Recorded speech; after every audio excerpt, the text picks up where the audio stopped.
Welcome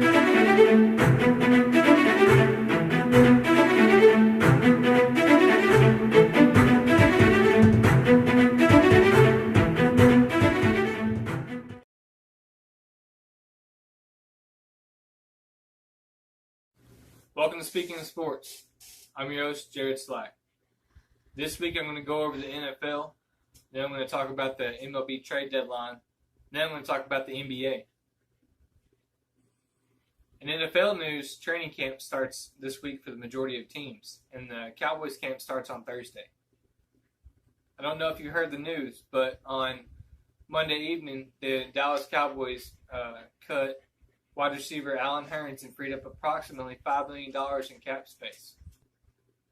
Does this mean that Dallas will try to sign someone long-term in these next few days? Possibly somebody like Dak Prescott, Ezekiel Elliott, or Amari Cooper? In the case for all three of those guys, it's better to do it sooner than later. All three of those positions next year will be very expensive.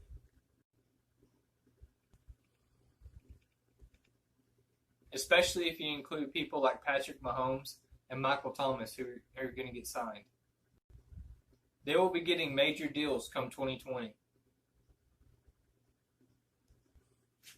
Some good news that came from the Cowboys organization on Monday was that Travis Frederick will be active for training camp after missing the entire 2018-19 season with that scary nerve condition. Now on to the NBA. I'm going to start with Kawhi Leonard and talk about how he may have saved the NBA.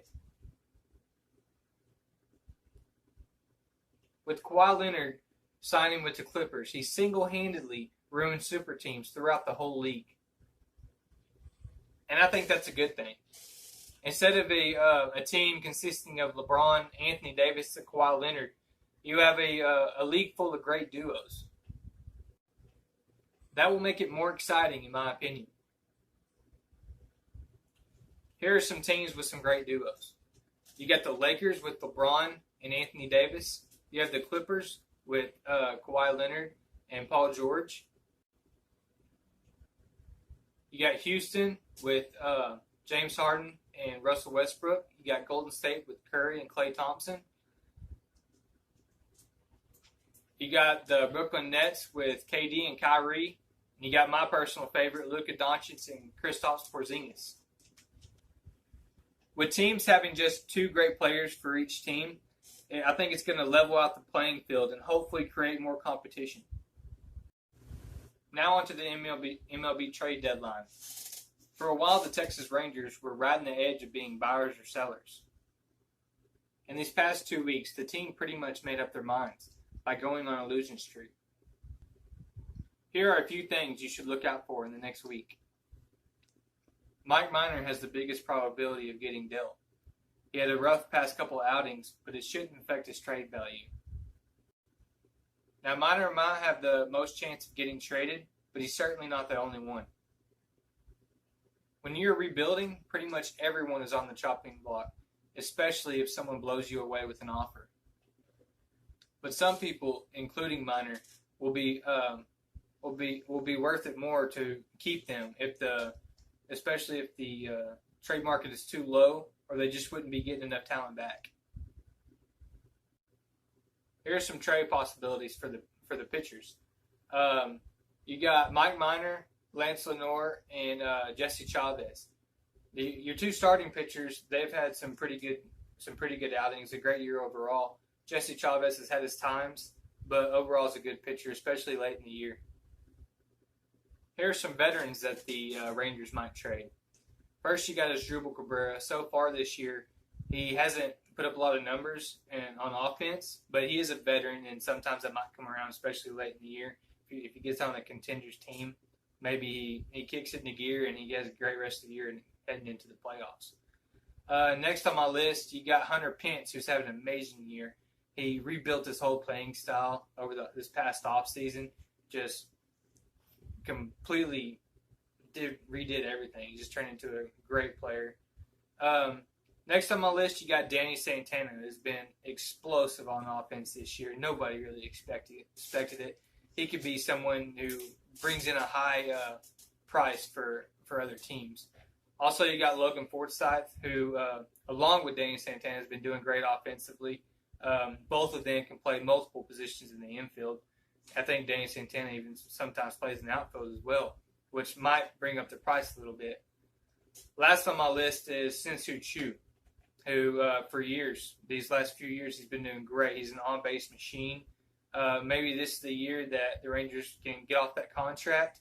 It'd be good for a young team to start rebuilding. Maybe if you don't even get a lot back, you just get rid of that contract, that money off your back. That would be a great deal. Now on to your younger players, your possible rebuilding players, somebody to build around. If someone is to blow you away with these players, you really can't say no. First off, I could have included this person with the pitchers, but he's also a young player. It's Jose Leclerc. Last year he signed to a 3-year deal, so he's still got 2 more years left on that deal, which might be a cheap option for a middle reliever if he can't come back to that closing role. But yes, if he can bring you a lot, I would definitely get rid of him. Next on my list, Rougned Odor, who still has the potential to put up some good numbers, and I've heard a lot of people say in the past that this is the kid that gets it. This is the next Mike Trout. I mean, we haven't really seen that, but whenever he was coming up, he was supposed to be the next big thing. But if somebody's willing to trade you a bad contract, that would be Rougned Odor would be the person to get rid of. Ronald Guzman. I don't know if you can get a lot out of him as trade value, but he's a great first baseman, but you can get those from anywhere. He's got power, but there's not a lot of contact to that bat. Nowadays, you're really looking for that on-base percentage. And Ron Guzman really just doesn't give that to you. Like I said, I don't know if he's worth a lot in the trade value, but you might look into it. Now you got Willie Calhoun. Willie Calhoun doesn't really play a position. He played left field pretty well this year, not the best, but he is a person that is going to get in the lineup every day and hit at least 300 every year. He's a great hitter. Next on my list, probably be your lowest trade value would be Delino. Delino, he plays center field pretty well, which is really good, but he's not really good on base, and that is what Delino is meant for baseball for, because he's very fast. Once the kid gets on base, he does tremendously well on base. The last person I want to say, and this is my last person because I do not want to get rid of him. I want this person to be someone who I build around, is Joey Gallo. Joey Gallo is by far one of the best people on your team this year. But like I said, if you get blown away by an offer that you can't refuse, you got to take it. You might get 3 or 4 starters in the next couple years out of that one player, and that is a great deal. That's all for my trade predictions, and that's all for this week. Thanks for tuning in to Speaking of Sports. I'm your host, Jared Slack. Join me next Wednesday at 2 p.m. Central Time on the Mute Mobile Media YouTube Network.